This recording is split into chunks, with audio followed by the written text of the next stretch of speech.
bia ye free achim oda. Okay. Na enam se na ye so attached to ye maame ntina ye nyina adwene ye se ye free achim oda me ka me maame emma. Okay. Nti ye nyini ne ehunu se edin Larbi Gyimah no eye akuapem latte kubase. Okay. Na ye ko ho mienu pe. Jakoye se o maame free ha na o papa e free ha na watai wo maame kurumu ade na je se ya ye se o ana o free. Okay. But minchi pa de me akuapem ni. Okay. I free latte kubi ase me father's side. Okay. Na me maame nso free achimoda old town. Okay. Pacha. Eti wunyini no uhun se woni wo maame ne wo papa ena na tia na se na omontemo ate. No omo tena ya kosi se ba mu wo fa me papa Ephraim. Oh. And then 4 days and a year 17 years ago. Oh, okay. But na me papa ya himfi krache. I can bro from say traditional council registrar or Asante Mampong. Ya Mampong ha. Okay. Into Mampong na betena from Mofrabri na ye di free odano. And I betena Mampong. Ti Mampong na me call school free P4. Okay. E dey buy ya be JSS. Okay. Ti mechanism me Mofrabri mu nyina ade. Na esa Asante Mampong na metena ye. Okay. Mampong low cost free Mampong ko ademra.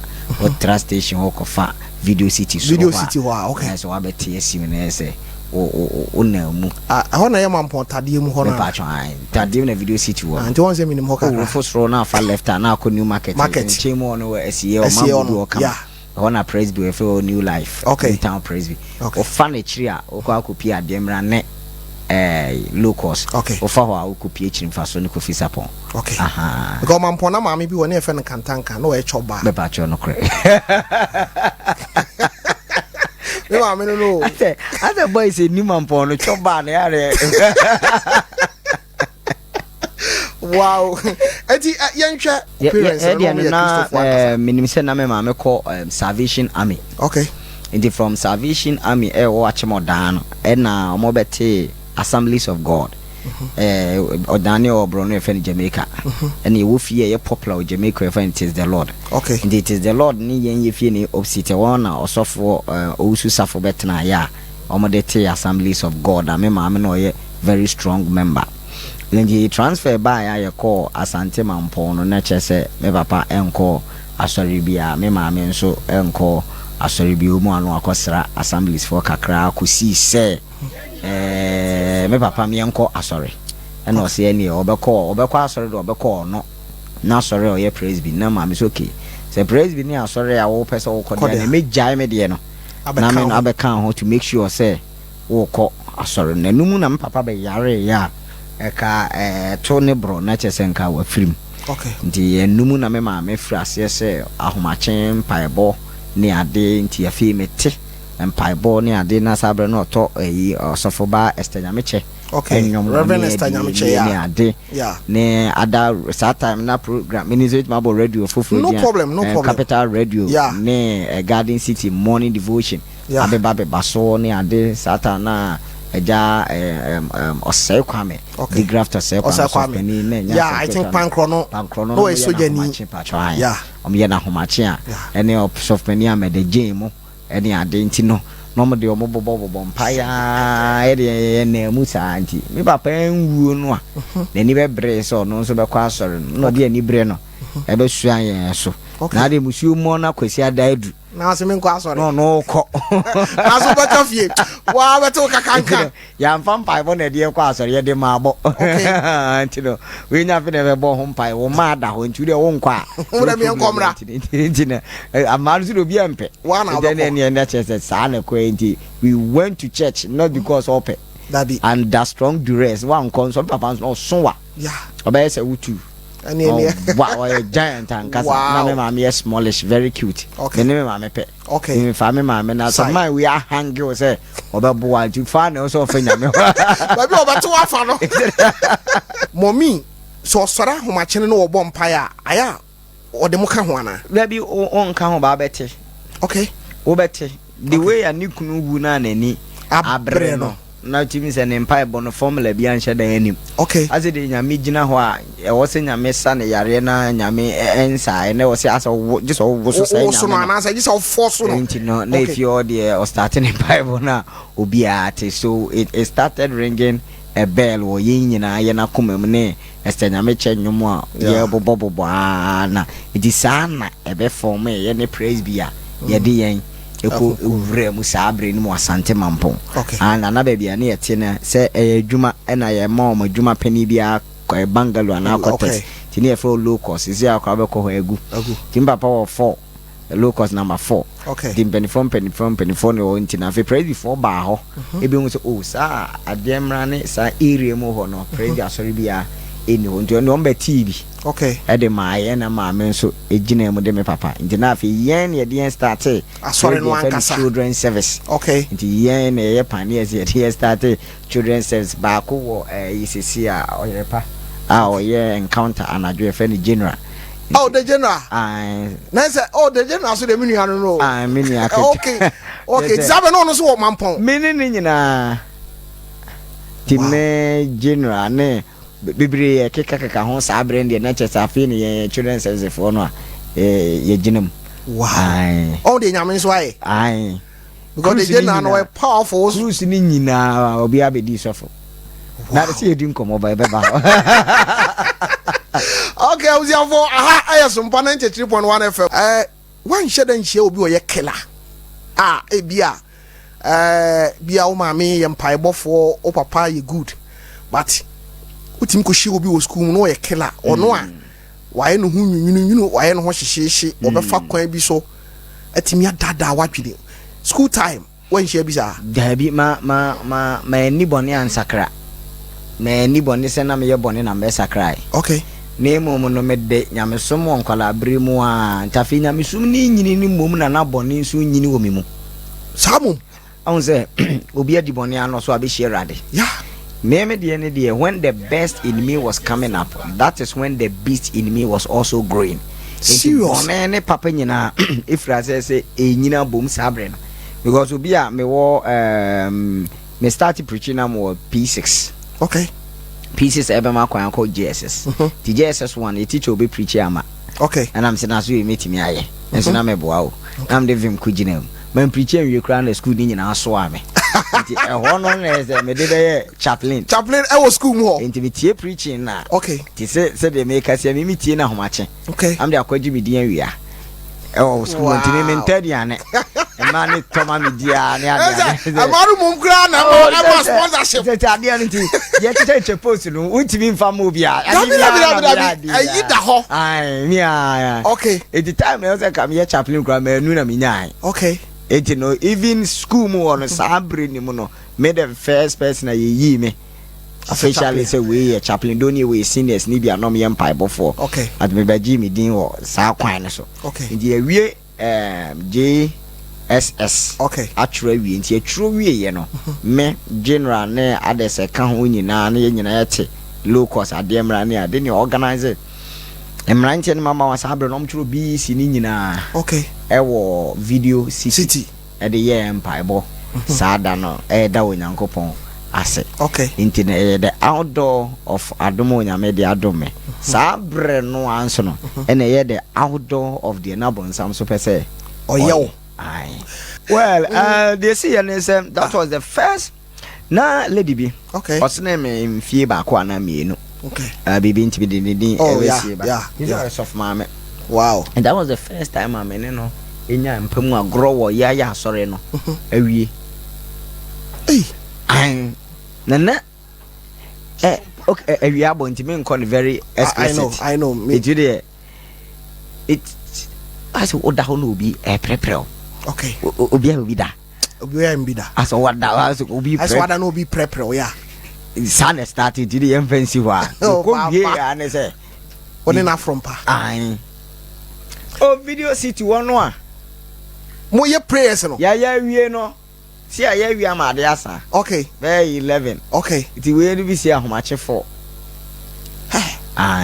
Na wa ye bibia kire wo say odo no otonyom pa be si nyina sisi a ware osofo mo fra 5 okay but me question is na why bibi actually say maybe I was show bibi say o do asempe unze mo frase de yeah asma me can afi na obekọ secondary school enye so wo secondary school wo JSS ni afi na obekọ secondary school intino sebe se yo do na se aye ahote ana ahode no wonim de enhye da enko animu but the animal ni say ana mostly we wo ba ana be ma otai ne nante ana say open asem. That is how it started. Intimi nyame ayema do menya Kumase Anglican Secondary School. Okay. Ako. That's o ka me pacho you. Hey, you know why o man hina busuafo ni bi. Ai, o ban here me senior Lord Kenya money ade ba me wie yi na second term na me wie. Okay. Ai, form 1 second term na nyame yema do me de school no. Aba wie. Adan wo ye boni bi ana. Debi. Intimi me duru school mo hono mo. School mo hono mo no mo nim se me yesofo JSS ni nyina no de obu ama me wo.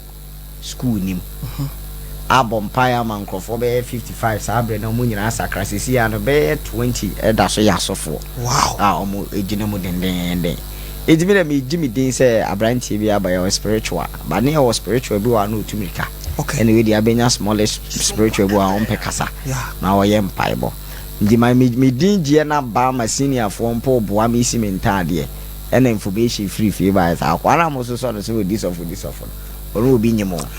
hey. So the mess was coming with a message. The test was coming with a testimony. Wow. It maybe left and at the same time right. When nipa wo enam wo so abehunu nyame ene ofe so wahunu born intino na mo born ne so sore mpo atia wo forgetting say wankro na udi bone no ana nyame sanfa wo akro ya so abo no ama no anya baabi agina ana minnim say nyame sumu no so oba na so ho to chima won a wo bo a wo man no mo mpo o ma adwene o mo so mo hote no dwuma o mo di bedi wo no ejini menya sa baptism of criticism. Okay. Baptism of betrayal and any disloyalty from a more phrase. Nti makoma de asene na me de nam. Nti sabre ni mu no. But na nya nu nti na menti me anwie school but still na dom no eye kese a me wo hwan ye me se me preach. Ye me se me preach say ne ya na me nim say yetimi etoto adom yie edi nimde eka ho but na me nim say e adom a because asori bi sa me brain mo so for pani wo we fe ni Peter Kwabena. Okay. Muzo ko asafo bi omototo nam ne soro ho. Okay. E ho na sori e wo. Abofra ma ba me teach children service ho. Children service ne ya abonten. Obe starting in Bible no say abuburo bi abesi opani bi so wo aso dem ha. Ndi odi abuburo na chi. Bra odi abuburo na chi a me so no be gina. No no hyesi iku se ndi munim so soft pani. Me nso me hu me soft pani bi a me. Oh yes, that time no attend class me no bi nyim de ntia me kom Bible no say radin kra nyin say no kra. Yeah, if you are want to me awo. Eyi me free children service ho. Okay. E de me bet na baby asofo ete. Then I got to know. So onyame related to nipa according to wo condition. Okay. The onyame related to you according to his revelation for you. Wow. Ono na di yo woman no wanante. Na nya nea wo na mu nti nya wama ne na mu ma ni mane. Okay. But me sana minnim nti na I am beginning to work with God based on my money na me na mu no. Na mu manya nyame mani ya e kire say ni mobro hu na doye e dooso. Na mu no say chiampo a emui na se ebumpu otumi se ni moja ni ntosanka etoa ejida bia no nyame de ache me de but I was walking in guilt. Okay. Kovo bebrichi 18 a waye bribi na wonnim but the point is say nyame de ache wo kra no wo mfa nche wo ho.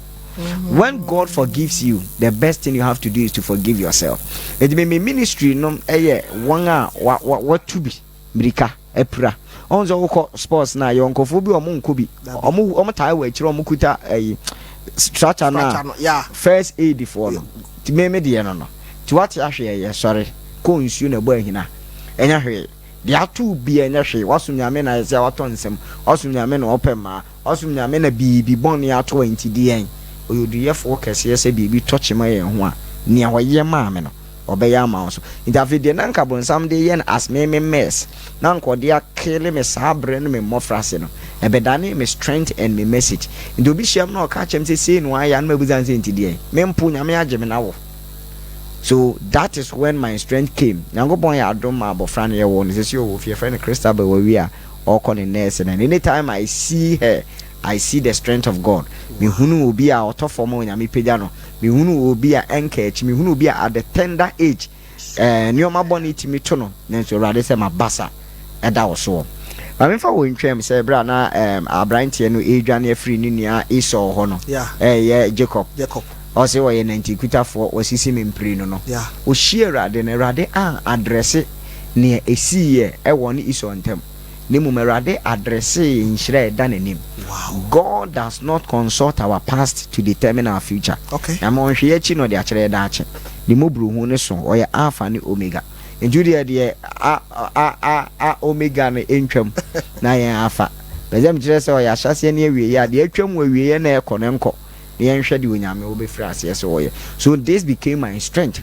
It may nya and toto your papa and I feel na dominate be ye kese ni ade me jai school no class na ya me do be adwuma wudi school yeah there I will see a pentema as a car and I give me there exams man should be e ba na chere say nyame adom ye yimedi because one choice am sini bi but ye me tro ye na me 7 subjects okay me nya A5 B2 now it means yara okay na me ye koye general as no me be ye economics be ye me file elective trip because me nije twi ne borofo ho okay janum na me de na mua na che se school ne de me to ne pahwe a me ye ma gyense ne na me dwuma na afi de me de bewuram iti me de bewuram de sa abran general de oda so eko school okay set kwa me agin da so ko school ene me nkrofo ni nyina ba me de na ye se nhye da enko yi nti me de metankobo atwea be poso kakra okay atwea be poso na me de ko hia osofo be fen Ernest ne ne ko kwa be pon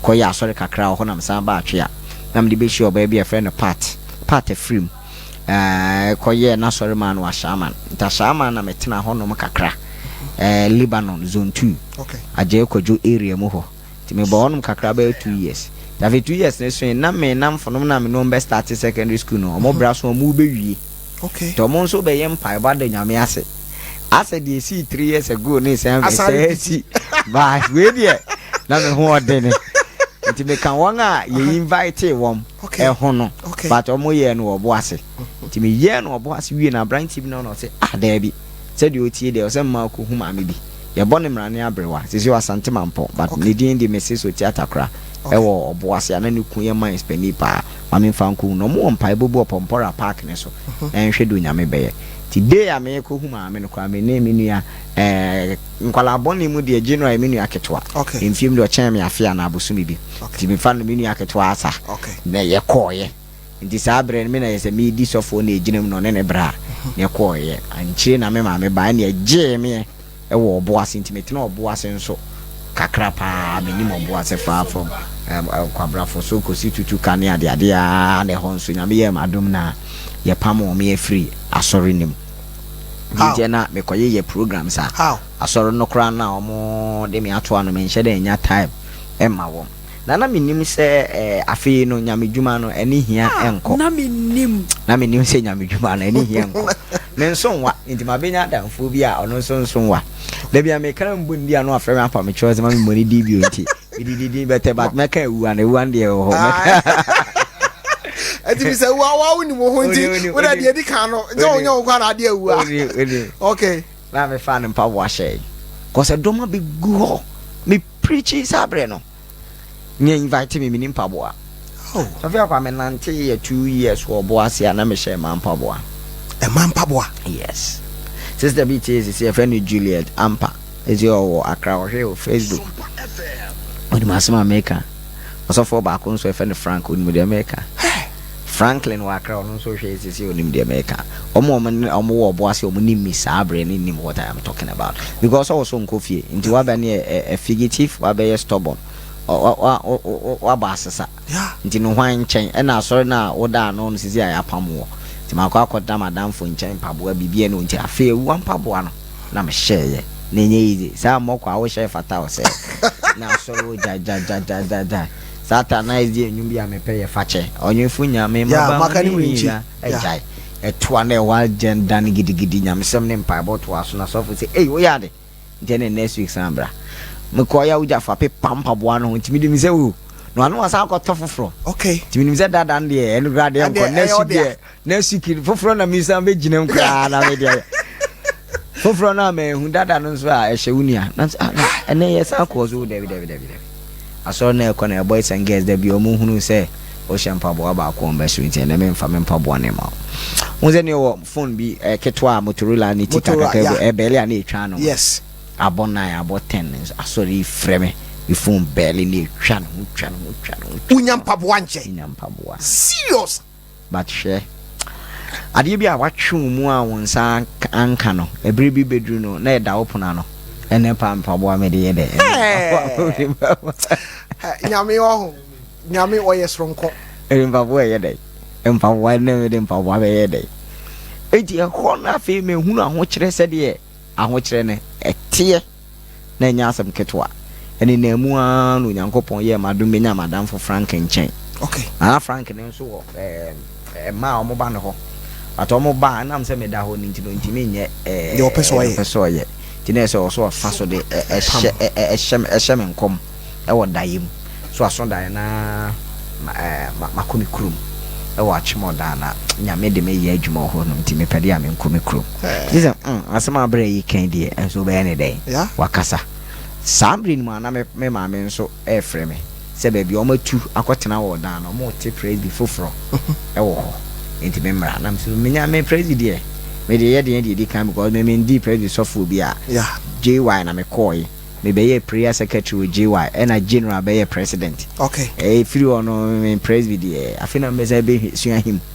no so de bra me de me mfi no enti 1 month na me koi enti dako according to me ma me no sofo openi o efe no Gyimah no ya wagin okay Mr. sorry enim no ya gina ho no ka che ma me say kwaku ba na wogina station sabre na me ma me kire nso na me gina station ba na me nya 3 CDs and be free mam oboase e de akọ achimoda 3 Ghana CDs is Julia me kan na okoji ne ma me bi de sika 10 CDs oh e na ode ebre me na metena ka mu pua na me de kodu achem oda titesi ade kuntunu ahwan nchi ama ba na chi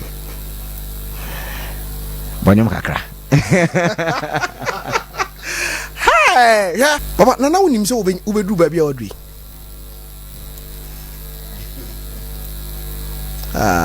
kafra entaisi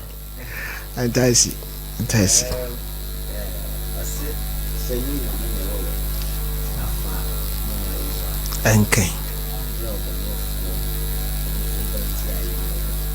enimu so bonten ye senke fe nkra inshira ne junior me wa ma anya hana ma atamfo nse wa me kra frim se de anoma free feeding so for feeding mo we no sin feeding na bubu do we ase metiase ne na yeye wo menumu da okay radi mu na me kra be hohwa ne ho ahobrasefo be hu na wani ache na minim se be yese me ka se na minim ana me boa na minim se otrinini amane doso na so radi yi ni free ni nyinem de me fa mu mo frase na ye nioma mienu de enye ni nyina na ye bronsam na e fa ye inexperience maturity on ze me ne me ma me no mantenenti se nka me wo ma wo fo na ase anke de a lot of things anko mo nhwe ma me nkum okay de njino ba tampa be wo ho no no be di eja ne ba Larbi but if you am a favorable ama me sabre no I felt to say also ko yunyam djuma to free fie na wo ko yunyam djuma and I want to encourage everybody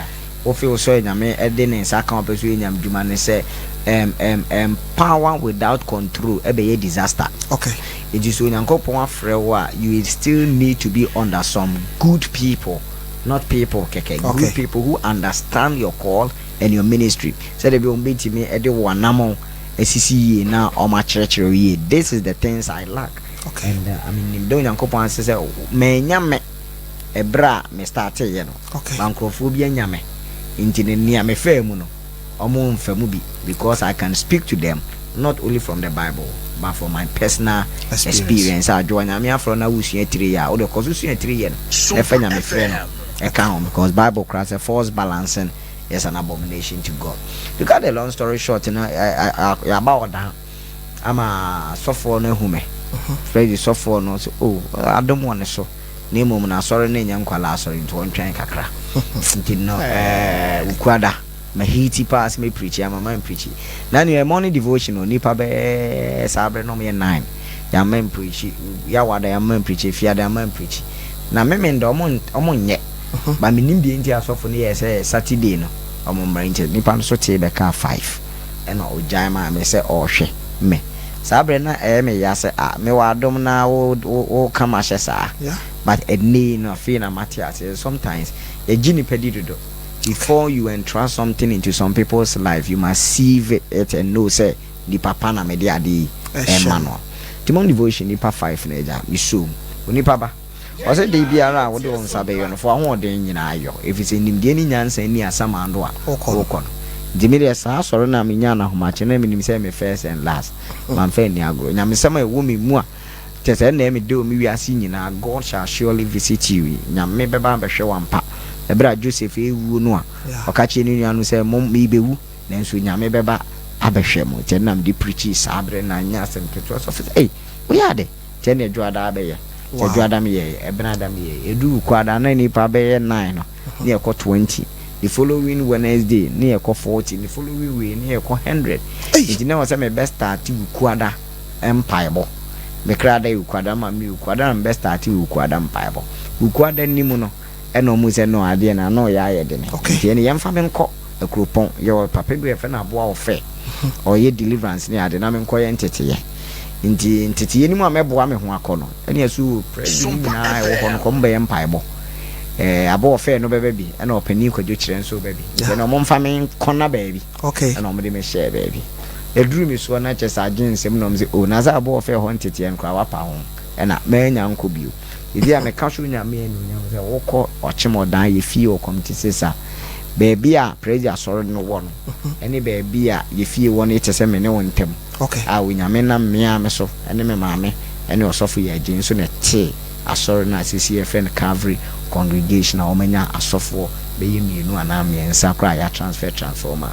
It is a growing church into me kwa me do nyankopon say sa yen so nyankopon timi fa so e de yebribi bible so man bi adoma no kwa no erade no ankasa de ne ye ne ya ope janumu no na wo ye benya asore ne ade ana me di nya akwan me first time say me tu kwan akọ Dubai and say me call Dubai so kwa ye asore e wo Redeemed Christian Church that so Facebook sabe 2013 or so and they say enya sem keto say unia boga sem no I started gidi fast forward me the baba ya asore wo Kumase ya asore Kumase a menhia ekrobi wo tano so kwan so Methodist keto mi wie ma me bi abeche am se me pe oba na me se me so me pe o ma me te akire nam ko ize say ye kezmen yere na ne kunu be ka ho tinti ne titi anso on ye wo se me be preach wo bantema presby no Methodist na satan so fo no film e fe na kuban de kuban e film ba na kuban ne evangelist bi o ho sa be no mu nimme nti no media ma anya offended ba nipa e kam ho ye offended say me preach a me preach o table ne ho nkyere o na men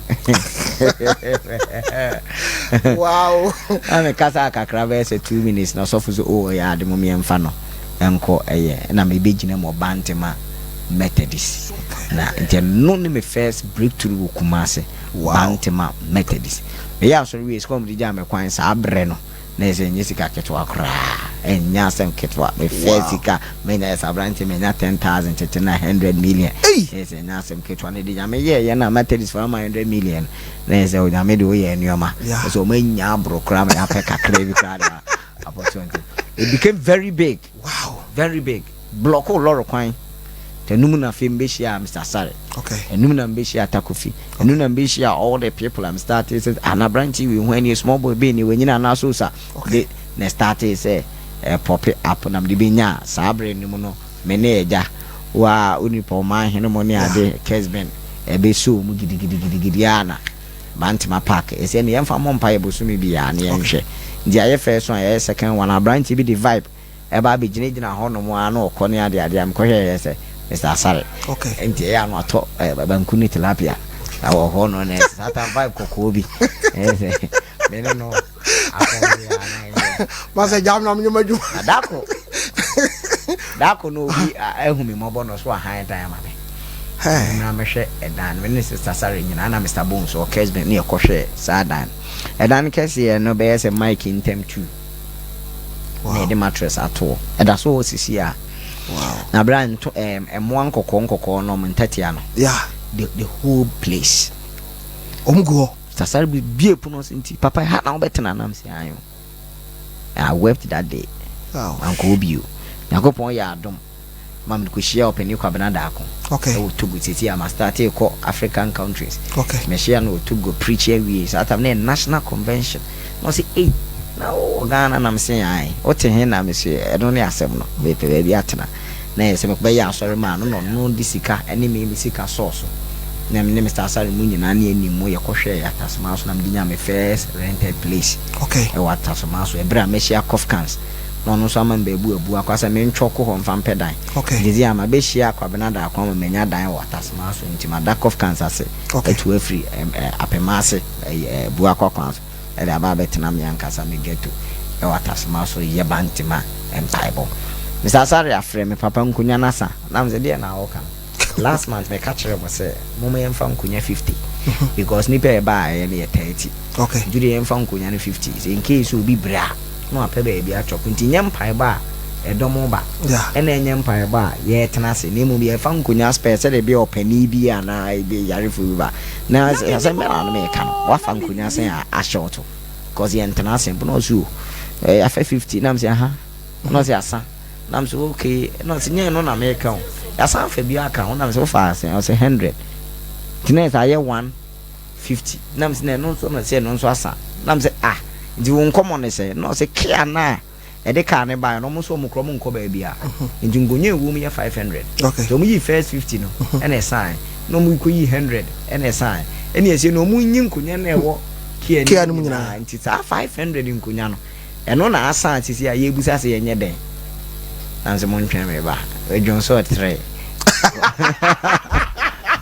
John so 3 just asam na junsam ana me ya sorry nipa 20 ni 30 asem na bisa be to chance abro 500 say hi I'm say no praise God I see 2 car by be share Obantima park in this one tin 3 say akwa bia be sinya me chia me so preach you in asem ketwa da fe be gi bum ti sa bre so yimpa be ye na bonte ye mo pafiri wan ye na ejina so na de chance ya mpa ewo akwan chinti obi kura twemos na kura be na ejina ho no yes what that's upompo ba ka hotie ene san so ben bantima yes na san ben bantima presby the Methodist for no be kambom na praise for no be kambom ne so be bri no amako no e be kambom ne sa ben Kesben so am san so preach na ti for no be kambom dia na ze agentre ha sa no Nyankopon ye ntie ye ohwa kosi asori to so 40 the 40th service pepe no de kasa tell me say ye ntu ti ko na minim say be tu wow we are so real am say free na ko e ma ha bio ba me ne mo be kasa be bia be ko e na edi konya adwena asesi school eti esi asori na be tima fa nipa 4000 oh school mo hono mo Nyankopon adaro ma yegu so si school ti be ba chai ti no ne ma afi no first Sunday no e be bre ase because na na me nim say ne ye yasa because uko gin nyoma me nim sa sa me ko gin nyoma sa bring be 1 billion abontim pitim ka June July say I start to pin pray mo da yi we ne gym jirewu da ne nsu bi bu mi a ene ma nsu man ko free o nsu ko ni nyina mu say ni nyina nti na me decide ba no nya me nkan so the 40th service ne yes e be free one kwa na nye nsu to bire nu maka say nsu na apamo me da fi ko nya me bompa esi na me ma ba bi e benya enkata so nti nsu to so anto ko so hwe opemfo nsuo bo no yarefo abaje mpa bo no bi kwa na no hanto no sa da na bi ade following year na no beto na azade wenya yare sa ade akokon sense apocheche eza akofie we prayed for God for a place in Nyamempo so they can boy a place and son or boy a person or boss so near asase and son or bonipa no Nyankopon ma enya place tina me nim say Nyamesoma da petwa ewom na me nim say wona wo no nam no say wo ho to chema the way you be ye wo no na me nim say Nyamesom na ya na ye Nyame kakra sika kakra cause offering na ye koto asoro kra na sabi wani ma nya bo ene ye de to na me nim say we je wo Nyame adwuma ehira no ba na me nim say ba ntem say ade Nyame ye ye ni afi twa mu no afi jilisika no bichi ama no thanks this ai ebo ho ma no enra odin birthday mama no fun me sa man foforo na me nshirawo na papa no a obeje wo presby mu sofo no koya asoro no bi to sabre ne kreta yentina mu da tie roba de me je ka na say na mi wura na mfo na meteke na no so me de ka no ekoche no se nyankopon ne nam wo so ama ma nya ba bi papa ejina izasar mu de me hwese me si be hotel be 12 apartment ele acho no mo so de ko no mo de abo ejina ye hunu hia ye hunu anwo kire ye hunu mpeda ye hunu oseye ye hunu ahwe ase ye hunu osere bibia e wonyame mu ni abrabom bia ye hu bi ye hu odo ye hu tan ye hu awarepa ye hu adwamamo ye hunu bibia entidie na wo waya ye hunu da wo de be kire ye se bre nyame do onze me mama ye bone ye nyame de ache bre entini nyese ye kohwe bi ne ye ka kire ye oho yakum enya ba ne ye ka kire say this is nyame na esum no. He does not consult your past to determine your future. Abusafo Gyimah nsem papa be 10 minutes dia na person ka kire ye ni da so asa e wo wi ase okay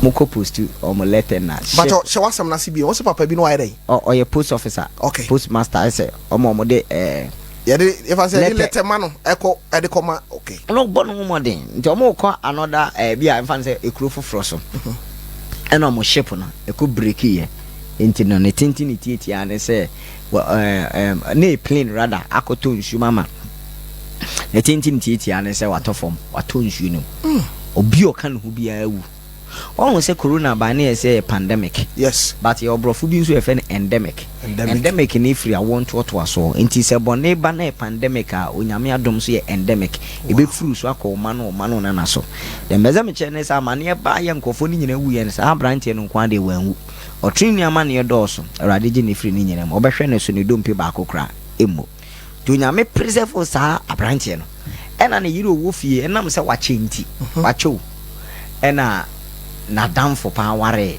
girl no crash si one na wo na do obeboa obeyire no ho ase obe break storm na ko nsuo na jakra no akonya anwea anante ko no aso chikesie bi ebebo no na san pia na koto nsuo nim back na sa story na yekasa we no omunya free true story bi mu a esi saa na we de kosi ye ne se papa na bo na pata endaso ni ho njo ho no oda eno akọ penny fish a wo betoto ezazaro ko fa fish ne ba ni gya na waso no na so apata ni mama apata na hye no se achimoda afọ na ba no sa to nam no atu nsuo ni any 10 minutes na wie aeroplane batata baby papa no wo no light ni ade we are here omdo mo megaphone yi o se kofu yerade mo mefa me esisi gigigigi me salute no no se dey asem ni no se o ye ne empenifo ne nam na okon ni mu ye den a ya mo mu smoke so mo nso emfandi 30 e ma ye hunu se hana ye wo mo ne me fom ne etwa me hu se smoke bi ba ne ye be fe boss no si bu mempa na ahye na jeje onya me otimi fa mess sei no de aye message kakraka sei oni se ne mpa ehia ma ne nda so asa ba no nim so ohyew nim no onyankopon de send a smoke of deliverance na be ye oje ne mo ade amobi. The same thing happened to the life of Joseph.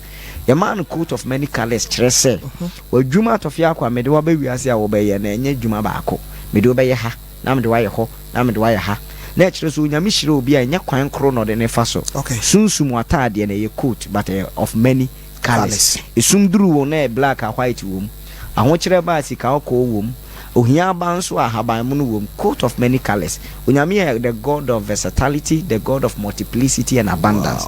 Ni nuanom de jealousy eji free ne so na de medi wusie nie se jealousy rawa wo nhwe de onyame de ama wo hwe de obi wo but e bekom na de obi wo no wo de na wo no so sene ne a owo sa branch we e kan friend say Joseph ya ni nuanom tani de medwa no wo ni nuanom kura fe ni Juda wo de ne ayeye o se wo na wo nuanom be yi waye Yesu kura ba kura no wamfre adua na busiam ofi Juda busiam me bone mrane say Juda busia kuo mu jata na wo be waje nkwa no wo kotan obi a o so daye na daye no kura no abem wada no aso daye a wo so bi nhye wo mattress koda na so wo de bie na so hwe Lewi ne hu ma bufu mpu chan Juda yeso wo be osofo na unya adwuma wo nuanom ye adwuma wi a na wo de title no na omo de abrew etika lewi ankono nka home dawura onya adwuma ni bi na wo bi ahome dawura ye Sunday title bro na wakọ join unianom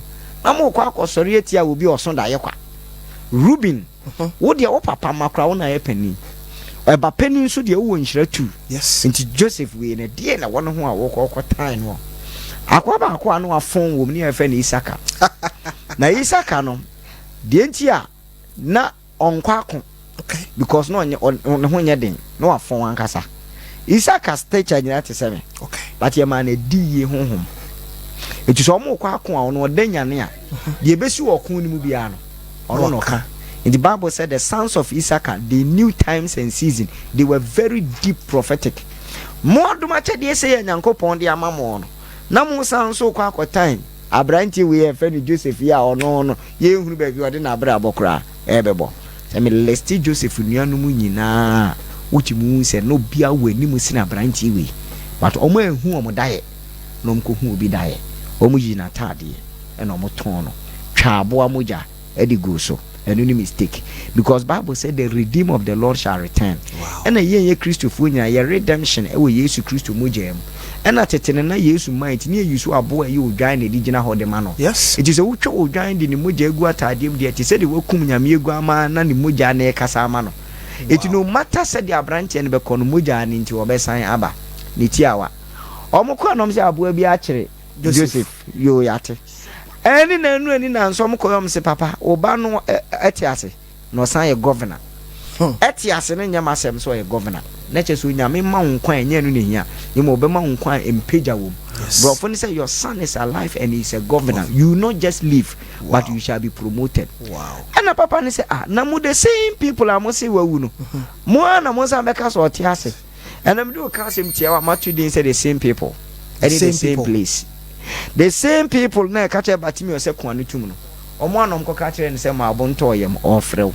The same people omo bo Joseph awutu no omo no say be ka say what yas you wodi hene. The same place Peter Koya wenya nam no the same place no nya nam no a net started say etete na yes nka brabot sa pa wa oba ha na anyi ya no adan no ba onyame say da bi the same awode no a doctor say wuntimi mfa wo no obe mantafo apie firi maba. Amen. The same passport na bia won fanya American visa ntia obu afu no the same passport e bia pay 30 nebum nyame onkofa foforo ma cap dada na o se fabra mehwa na emu papa no say munfiri on terekehefo me ba no wawu mu na mmeka Bible so no mo de papa no kwa abonten no mo kire ni bibia fe no wagon wagon na my time we so about Genesis. Bible said when the man saw the wagon, yes, the spirit was revived. Wow. Tafia kwa nkofobia enhu biribi omo spirit and revive no papa no we no say ka we dia me ban na betima to me man kwase afu yo muntin to oh sorry preparation me sorry ma ko ya me ba Joseph. Yes, ampa otiase okoye no otiase nso ampa odi hene e wo bi maso die nuanom tano ene hwe ba bia wadu owo nkwala mienu oto ba ku din se Awurade ama merure firi meje fie ene mamane adwa wure be fi weje fie no amane. Yes, if you come for we ntwam 10 seconds no problem crying crying circle na ko edi ne nsa aka me mani ba mo so am Lord family be kuma ase wayi ayira besinde metwam asore kra me yesofu bi di ne ho ka me kwa na me nsa aka me back pocket. Your friend a state of mental cataclysm. Wow. At the end of chamber still. Eringe. Asa akoko ahoma bone na ya che no. Oti ahoma no kwa no da su gina ho. Pain ninti na dwen ne still shackles ne da so ho honom. Kofo bebro wa mafira manie ni batamanie ni mfiri mu. Okay. Aso afa wariem divorce aban tafe o hie ni pa foforo kra no de ko bi pe. Hey!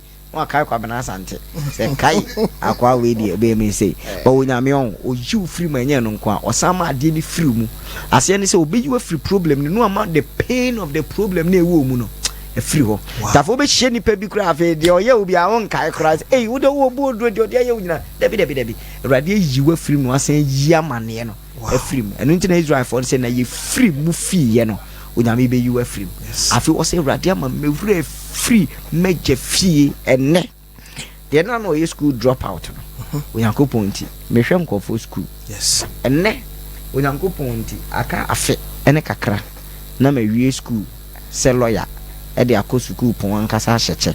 Wow, se lawyer ene deɛ no ɔpɛ fe ɛde aba achimoda no menche cars mache me ensa so feel like deɛ me na de man so dwa me na deɛ me na de man cash man deɛ me na de man me na just aton equity as all die first na lorry fe car nyangopon ene me na me da ba bia Mr. Sare be hwe se ne papa ha na wo de me kan show nyangopon no nyam wa fidie so de kan so ache me dan eye maako 18 bedrooms ene esa se me kura ha na di kan pie obi akra Mr. Sare kuni o say I am the Lord of all flesh. Wow. We no say is there anything too hard for me? You nyankopon subi bi yome no nana aboa na ntwia kɔwea habamu no oye tuntum ɔwea habamu no green wa produce milk white nyankopon na minim say ye more free abetri ba wo twa wa betri enye ho ne free eche se ni nim di mu eni hwehwe bia na papa do ho to ne so a ade nyina dipu a ne view asɔre na papa bi sai no tehwe ne meko fa no se mame na ho na papa odi na chi a enye di obehuni Yesu odi ne nante a enye di obehuni nhira nkoso ene kwa me asare kara na Yesu white red no ono sa no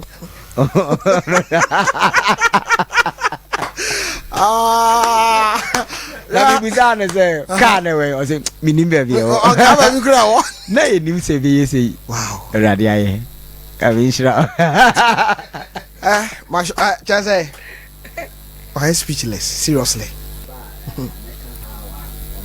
hey yeah be an instrument of blessing sabrin aye and next week nyame ma no mrantem full gospel okay and asata and Samia Duboache na nyumre program yeah oh yeah ntino next week be kasa p and baby di onyame yes ehia wengu na wa obeso ku no premature demise is never the solution say ku hu ne no na anya hwe okay oku hu a we selfish kayen a wo su jan ye chire no cause yin nyina wa manim ti se de wo so na manim ti nyina ye nwu ni emfa nyame wiase ema no ana da bi de onamu no onyame beboa ye no wagye yen afrim na nyame ya dom nso a tofe akwa ene bena ho okay ochine wukuo na ya wadane efiada na nsen wo ye nim nyina ye bebo empire wo ayiho adwunase okay enti mesre na ode me number to that after the prayers okay bia oba wo de opeso ku abremo empire ma wo ya no akogu we were empire fansa abaje empire na wi ru hu mia oba me okay yes and nyankopon so nshira o nshira me manager Mr. Sare enne de ono na de me buy but next week de wo na wo de me buy kanu ano okay I speak over everybody. If you are sick in any part of your body, I declare may the touch of God be your portion. Amen. Ayarisa ewo Kristo Yesu moja ni mne nsem your portion. Amen. He is still the remedy for our malady. I speak healing in Jesus' name. Amen. Na fe ni ohaw amane abewo ne otan ne di nani ye hom ne so nhye so tumi madome mesre mpeje efiri nyame se nya portion Yesu di mo mesre Awurade se mfuturo mpo na wo beso a Awurade ma ne nya sika futuro Awurade enhye wanu nyam ewo watamfo anim no ma wukuru wanyama emuso ewo Yesu Kristo din nti amen amen baba ebiana obi situation onamu personal person no bonkomo o number bi abetimi 0246 37 59 and another 37 37 no actual 59 no actual 37 0246 37 59 37 papa me da se it's better was pa yankopon nshira wo se ye to nsafra wo bae nshira so wa me ayi nshira